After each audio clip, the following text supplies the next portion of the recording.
అందరికీ నమస్కారం అండి. ఈ మధ్య బాగా వైరల్ అవుతున్న వీడియో ఏంటంటే, ఒక్క కొడుకు ఉన్నవాళ్ళు, ఇద్దరు కొడుకులు ఉన్న వాళ్ళ దగ్గరికి వెళ్ళి, గాజులు ధర్మంగా అడిగి తీసుకోవాలి అని ప్రచారం అవుతూ ఉంది. అయితే దాంట్లో ఎంతవరకు నిజం ఉంది? దాన్ని మనం పాటించాలా? వద్దా?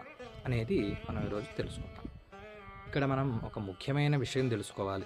అదేంటంటే, ప్రతి సంక్రాంతికి సంక్రాంతి పురుషుడు వచ్చేటువంటి సమయము బాగుందా? లేదా? అనే దాన్ని బట్టి ఈ సంక్రాంతి శుభమా? అశుభమా? అనేటువంటిది మన పురాణాల్లో చెప్పబడుతుంది. మనకి జ్యోతిష శాస్త్రంలో చెప్పబడుతుంది.